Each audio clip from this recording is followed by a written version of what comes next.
इस वीडियो में हम लोग अर्थमेटिक प्रोग्रेशन में एक टॉपिक को देखने वाले हैं। इस टॉपिक का नेम है nth term from the end of an AP. यानी कि अगर आपको कोई एपी दिया हुआ और उस एपी का एंड से जो है nth टर्म बताना है तो उसके लिए क्या फॉर्मूला है विथ डेरिवेशन जो है इस वीडियो में हम लोग देखने वाले हैं। तो आइए देखते हैं सबसे पहले हमारे थ्योरम का स्टेटमेंट क्या बोल रहा है।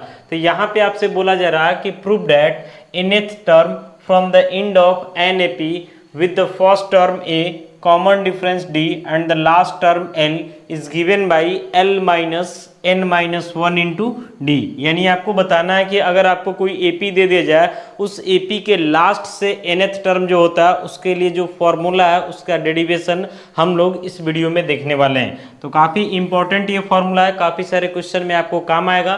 तो आइए सबसे पहले हम लोग जो है इसके डेरिवेशन को देखते हैं, ध्यान से समझिएगा। तो लिखेंगे यहाँ पे सबसे पहले इन एन एपी, यानी एक एपी ले लेते हैं इन एन एपी। तो क्वेश्चन में दिया हुआ कि इस एपी का जो है फर्स्ट टर्म क्या है तो ए है। तो लिखेंगे यहाँ से फर्स्ट टर्म एपी का क्या है तो ए है। इसी एपी का कॉमन डिफरेंस आपका क्या है तो डी है। और इसी एपी का लास्ट टर्म क्या, लास्ट टर्म, तो लास्ट टर्म जो है एल दिया हुआ, क्या दिया हुआ एल, एकदम ध्यान से समझना है। तो लिखेंगे देयरफॉर रिक्वायर्ड एपी। तो आपको पता है कि एपी में क्या होता है कि जब हम लेफ्ट से राइट बढ़ते हैं तो एक पार्टिकुलर नंबर जो है कहीं ना कहीं ऐड होते जाता है, और वहीं राइट से लेफ्ट आते हैं तो वही पार्टिकुलर नंबर कहीं ना कहीं सब्ट्रैक्ट होते जाएगा। तो यहाँ पे एपी का फर्स्ट टर्म ए है, कॉमन डिफरेंस डी है और लास्ट टर्म क्या दिया हुआ तो एल दिया हुआ। तो हम एपी को लिखेंगे तो सबसे पहले क्या लिखेंगे ए लिखेंगे, फिर इधर बढ़ेंगे तो डी जोड़ देंगे यानी ए प्लस डी, फिर आगे बढ़ेंगे तो क्या हो जाएगा a प्लस 2d, ऐसे ही a plus 3d, a plus 4d and so on term continue रहेगा। आगे बढ़ते बढ़ते जो है बहुत सारा टर्म मिलेगा और लास्ट टर्म आपको क्या दे दिया हुआ तो l दे दिया हुआ। अब आपको ध्यान से समझना है कि अगर आप लेफ्ट से राइट जा रहे हैं तो आपको d ऐड करते हुए जाना है, वहीं अगर हम राइट से लेफ्ट आ रहे हैं तो जाहिर सी बात है कि डी क्या करेंगे तो सब्ट्रैक्ट करेंगे।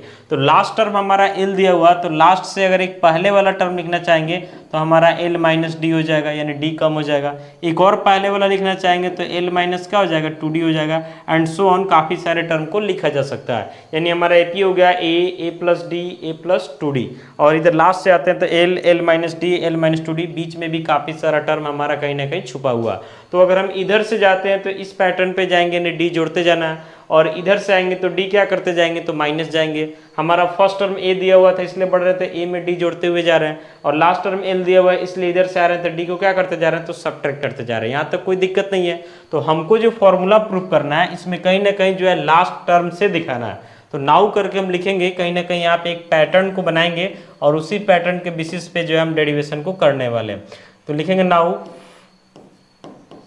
फर्स्ट टर्म फ्रॉम लास्ट, यानी इस एपी के लास्ट से पहला टर्म। तो लास्ट से जब पहला टर्म जाएगा तो जाहिर सी बात है कि आपका क्या हो जाएगा तो एल हो जाएगा, तो यहाँ से एल लिख देंगे। फिर यहाँ से हम लिखते हैं second term from the last लिख सकते हैं, तो ये क्या हो जाएगा तो एल माइनस डी हो जाएगा। फिर यहाँ से हम लिखते हैं थर्ड टर्म फ्रॉम लास्ट, यानी लास्ट से तीसरा टर्म, तो एल माइनस क्या हो जाएगा 2d हो जाएगा। ऐसे काफ़ी सारे टर्म को लिखा जा सकता है, काफ़ी सारे टर्म को जो है कहीं ना कहीं ऐसे पैटर्न को फॉलो करके हम लिख सकते हैं। तो यहाँ पे ध्यान से देखिएगा कहीं ना कहीं आपको एक पैटर्न मिलेगा। जैसे यहाँ लिख रहे हैं third term from the last तो एल माइनस 2d हो रहा है। यहाँ बोल रहे हैं second term from the last तो एल माइनस 1d समझना है। यहाँ पे बोल रहे हैं first term from the last तो एल माइनस एक तरीके से 0d समझना है। यानी इस पैटर्न को फॉलो करते हुए अगर हम यहाँ पे लिखते हैं कि 100th टर्म यानी 100वां टर्म फ्रॉम लास्ट, यानी लास्ट से 100वां टर्म, तो कितना हो जाएगा तो एल माइनस 99d हो जाएगा, यानी कहीं ना कहीं एक कम हो जा रहा है। आइए इस पैटर्न को फॉलो करके थोड़ा सा हम आगे बढ़ने का प्रयास करते हैं, ध्यान से समझते रहिएगा।